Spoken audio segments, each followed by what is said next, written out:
Hello everyone, boys and girls, ladies and gentlemen, this is Sergey Baklykov again. You're watching Real Russia channel. Real Russia in the United States, so it's not the deepest insight into the real Russian life, but it's a Russian glimpse into American life. We just have been to Astoria district of Queens, New York in a previous video. We have been to Manhattan, Times Square, and now it's time to go to Brighton Beach, one of the biggest, Russian communities in the United States. So special for this, we came to the subway station, 42nd Street. It was easy to understand how to get the metro card through this machine, and I've got it. By the way, this is something what you will never see in a Moscow metro. Okay, come on.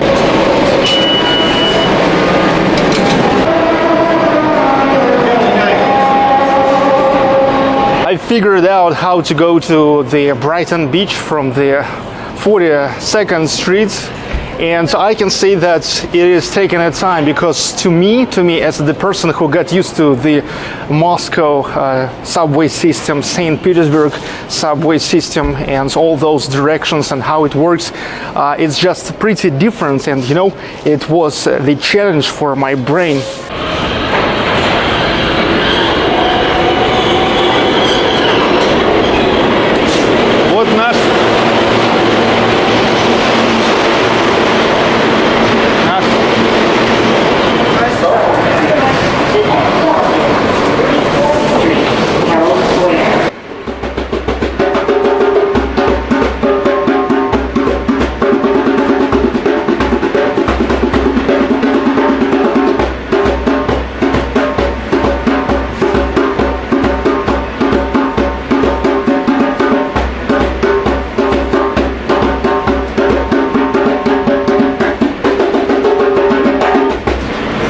Hey man.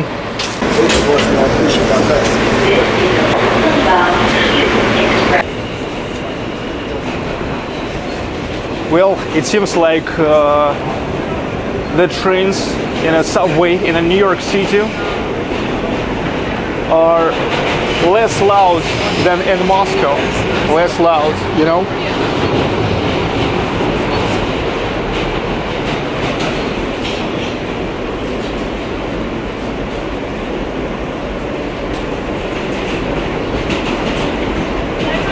It seems like it will take a lot of time for us to go to Brighton Beach. It says 18 stops to Brighton Beach.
I haven't yet even exit from the subway station, Brighton Beach, but I see, the Russian letters, Cyrillic.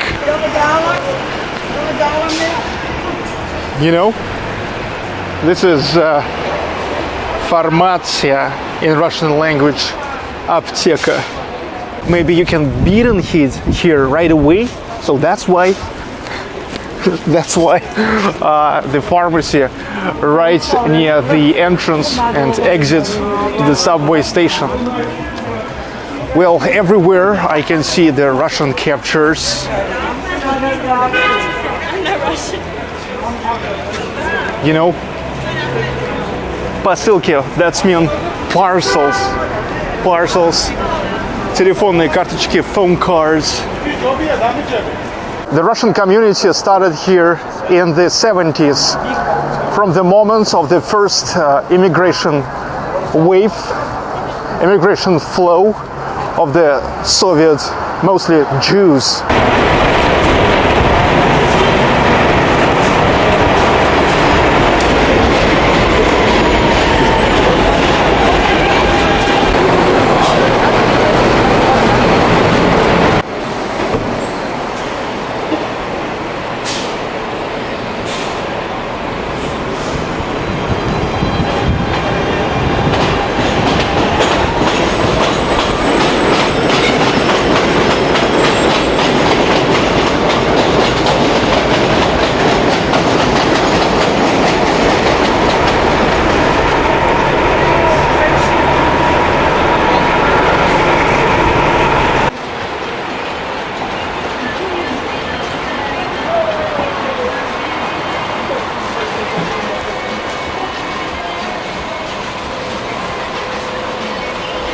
Well, it looks pretty Russian.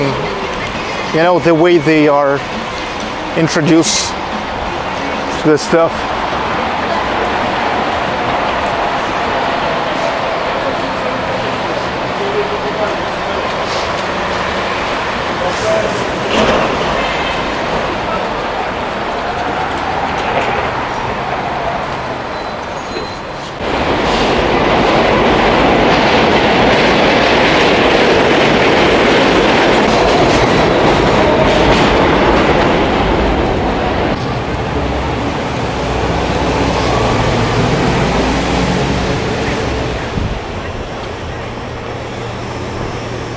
Pivo. That means beer in Russian.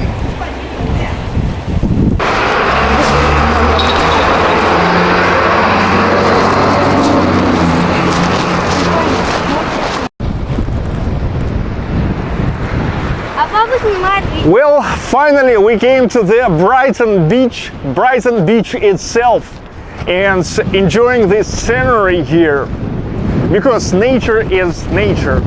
And before that, you have seen that we walked through the neighborhoods, and you know, except Russian captures on the labels and pretty Russian faces and more frequently Russian speech, actually all the neighborhood itself, like an architecture, like the way how everything works, are however still American, or at least definitely not Russian. And I guess it's understandable why it is so, because you know, the first immigrants who came here yet 30-40 years ago, it was not a large group, and however they came and probably got the rules that already existed here, and now for the 30, you know, 40 years, they are just completely adapted to the way how the United States is. But after all, it's just great to be here, because no matter where you are, when you meet the nature in its natural beauty, it's always, you know, great. It's always great to look on the water flow and smell the fresh air, fresh and still warm air. Yes, it's the end of October. In Russia it's already kinda cool, in some places even pretty cold, but here in New York it's still okay. You know, the birds are walking right near you and not even afraid of you.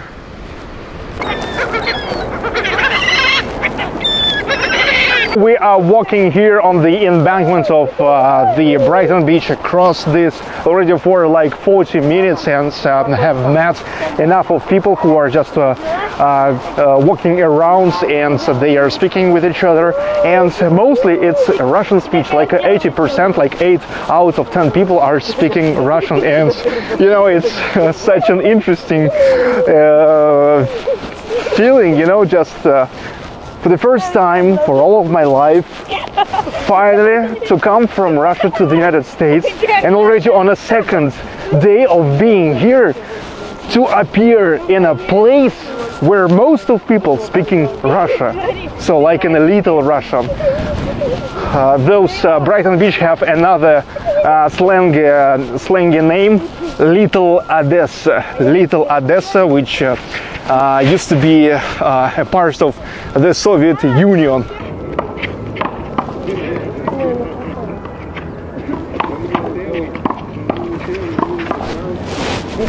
I'm not sure, guys, what they were played for. It looks like a tennis, but just on one half of the field and without the rockets.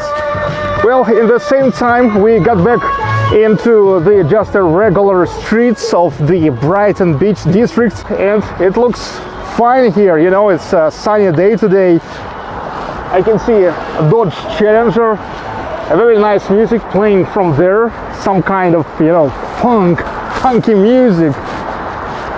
And from here I can see a very nice scenery. This scenery like this I have seen many times in a game NFS, Need for Speed.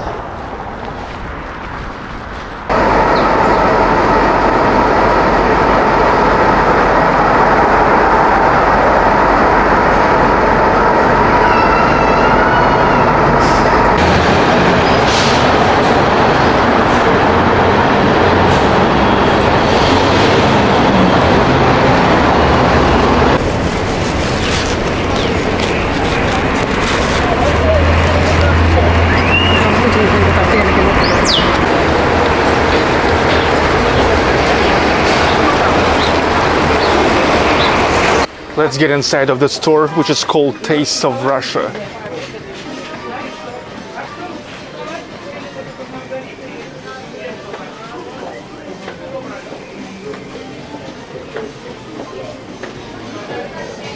I can see definitely Russian faces here, Russian music and Russian speech, you know.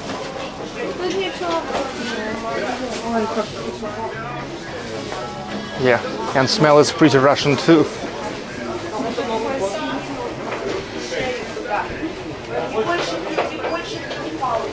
It's a pretty Russian meal.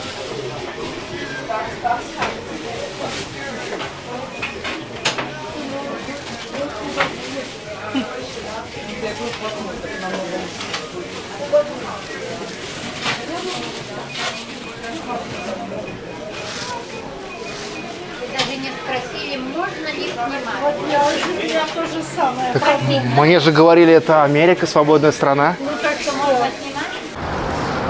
Well, even though it's not the deepest insight into the real Russian life with no fake and no bullshit, this is the Russian glimpse into American life. However, it's also no bullshit, at least regarding my feelings. And to say honest, now I was kinda upset, kinda pissed off. Your permission? Do you have a permission? You have seen I just filmed the stuff, not even their faces. And they were asking me for permission. Well, I've been on Times Square, you know, my daughter were filming for her video blog in an M&M's world, in a Disney world, and just everywhere. And, you know, nobody, even in the center of the New York City, told us, hey, do you have a permission to film? It's really funny, but they are still selling the DVD video here. Well, I really never thought that DVD is still alive in the United States because it's almost dead even in Russia. Russian newspapers, magazines.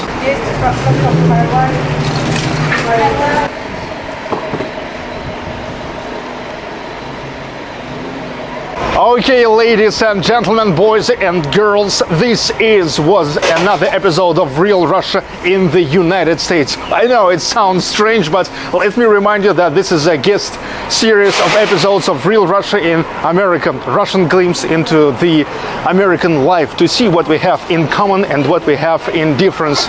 You know, this is a Brighton Beach, the Russian district in the New York City, and well, I can say that actually from the outside it looks pretty American. You know, it's made according to how America is, as far as I can see.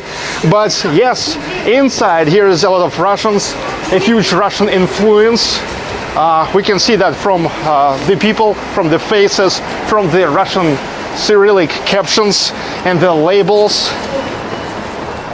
and of course the Russian speech. But however, I can say this is a still America. Comment, like and subscribe. See you.